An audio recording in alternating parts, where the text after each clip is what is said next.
Enhorabuena. El agotamiento emocional es un estado al que se llega por sobrecarga de esfuerzo. En este caso, no hablamos solo de excesos laborales, sino de cargar con la responsabilidad de asumir conflictos. El agotamiento emocional no se llega de un momento a otro. Se trata de un proceso que se incuba lentamente. ¿Qué hacer para poder combatir el agotamiento emocional? Creo que principalmente uno tendría que abrirse hacia las otras personas y tratar de, no sé, hacer más actividad física para mejorar nuestras emociones. Buscar eso que te equilibra, buscar ese momento donde tomas impulso y empezás de nuevo. Ahora vivimos tan agotados que es necesario encontrar ese momento de paz, ya sea con tu familia, con tus hijos encerrados, pero donde podés resetearte más o menos. Distraerte un rato para despejar la mente y así desestresarse también, ya sean problemas en familiares o trabajo o otras cosas. Para poder combatir nuestra emoción, uno tiene que lo que es tomar este acto de conciencia del cerebro, y es que eso se llama lo que es, por ejemplo, el cerebro que tiene el ser humano tiene que lo que es saber dominar de esa forma. Bueno, primero hay que comprender que toda esta información va al subconsciente y es el subconsciente quien de alguna manera nos influye para que podamos percibir las cosas de una u otra manera. Enhorabuena. Hoy hablamos del agotamiento emocional, esta sobrecarga, este sobreesfuerzo que no necesariamente va a ser físico, sino el esfuerzo de sobrellevar conflictos, problemas y muchas cosas que terminan en depresión muchas veces. Hablamos hoy con Víctor Hugo Rojas, él es médico psiquiatra, que nos va a ayudar a sobrellevar y qué hacer, decirnos qué hacer, porque este agotamiento emocional es la gota que rebalsa el vaso, ¿no? Que llega en un momento en que ya no damos más y decimos ya no puedo. ¿Qué hacemos, Víctor Hugo? ¿Cómo estás? Buenos días. ¿Qué tal? Buenos días. Sí. Actualmente decimos y pensamos y vivimos en una sociedad muy acelerada. Tenemos muchas actividades en las cuales no tenemos un momento de pausa. Y entonces el hecho de yo tener muchas experiencias, muchos pensamientos que son múltiples y se repiten incluso en el mismo tiempo, porque ahora nosotros podemos estar conversando, pero nuestro celular y nuestras actividades continúan en las redes sociales, en otros trabajos que tenemos, en nuestra familia. Entonces, este aceleramiento es un aceleramiento eléctrico en el cerebro. Entonces, la actividad eléctrica en el cerebro se va aumentando, los pensamientos se van acelerando y eso se convierte en una reacción química que tiene repercusiones en las emociones.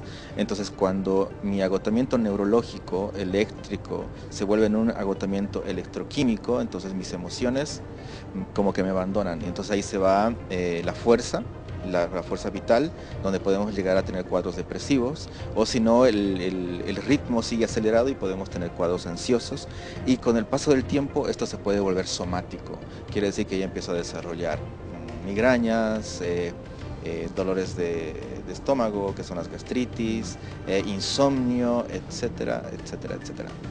¿Puede conllevar de alguna forma a un tipo de problema psicológico, alguna enfermedad psicológica, el tema de tener bastante agotamiento emocional o no? Claro, las repercusiones psicológicas son varias, ¿no? Que tenemos, como les decía, cuadros depresivos, de tristeza, ansiosos, hasta que nos puede llegar a enfermedades mucho más complicadas como hasta el suicidio o el burnout también.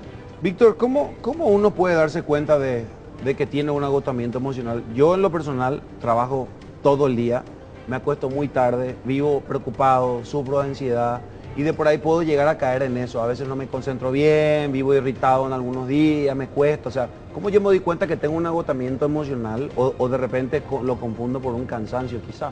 Claro. Para nosotros un termómetro muy importante es las funciones vitales, ¿no? Principalmente el apetito, el sueño y la sexualidad. Y el tener el mantener este placer de las actividades cotidiadas. Entonces estoy tranquilísimo, tengo hambre todo el tiempo. Entonces llega un momento en los cuales uno puede estar cansado, puede ser un día, puede ser que no pueda dormir un día, o puede ser que su libido disminuya, etcétera.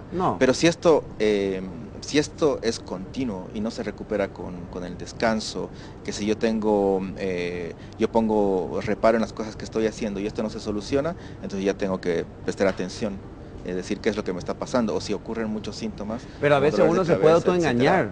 Uno dice, Ajá. no, ¿sabes qué? Estoy cansado. Es solo cansancio, pero en realidad es mucho más profundo que un cansancio físico. Claro, porque la depresión, muchos pensamos que la depresión es un cuadro de tristeza, ¿no? O No, llanto, no, pero no. no. La depresión es principalmente agotamiento.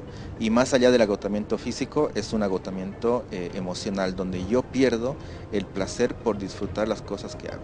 Y ahora, ¿existe alguna forma, quizás etapas o edades en la vida de una persona que es más propenso a tener un agotamiento emocional? No existe un intervalo de tiempo dentro de la edad. Se si puede llegar en decir. cualquier momento. Te puede llegar, pero por ejemplo es más frecuente en las etapas productivas desde los 18 hasta los 32 años, por ejemplo, ¿no? Ok. Ah, ya Donde pasé. tenemos, ¿no? Y otro punto importante son las crisis existenciales, ¿no? En momentos en los cuales uno está cambiando momentos vitales, como por ejemplo cuando uno es papá o cuando uno empieza a ser independiente, Una o en la nueva menopausia o en la adolescencia. Es ahí donde son esos picos donde es más marcado. Vos hablabas al principio, Víctor Hugo, de esta nueva tendencia y lo que vivimos ahora con las redes sociales, el estar aquí y estar en otro lado también, como estamos conectados. Pero creo que esto es una realidad de todo el tiempo. Si hablamos de los diferentes estatus sociales, del poder adquisitivo de las familias, te genera una ansiedad y un agotamiento emocional el no tener para llevar tu dinero a la casa para comer diario, cuando tenés 4 hijos, cuando tenés que pagar la luz, cuando el alquiler no te espera. Me parece de que también este agotamiento emocional depende de tu capacidad monetaria. Bueno, esto del agotamiento emocional puede llevarnos a cuadros, como les decía, de depresiones o de burnout, por ejemplo, que es el síndrome del trabajador, del cansancio, ¿no? Pero más allá de eso, esto es propio, lo que comentabas, de los países consumistas. Entonces, querramos o no, nuestra sociedad se basa en el consumo. ¿Qué quiere decir? Producir para después gastarlo. Por más de que yo vaya a producir, voy de vacaciones, me voy a una playa, me compro un pasaje y estoy gastando lo que he producido todo el año. Entonces me mato para poder consumirlo después, ¿no? Y, por ejemplo, para el 2030, la depresión, con las otras características clínicas que se parecen a la depresión, van a ser la primera causa de ausentismo laboral. Esto es muy frecuente en los países desarrollados, como Estados Unidos, Europa, y en países latinos como México, Brasil, etcétera. Tremenda estadística. Espero sea mentira esa estadística y podamos cambiarlo a futuro. Los números no mienten. Dios quiera. Gracias, Víctor Hugo, por estar con nosotros. Gracias por acompañarnos. No, gracias a ustedes por la invitación. Bien, con esto cerramos el tema del día.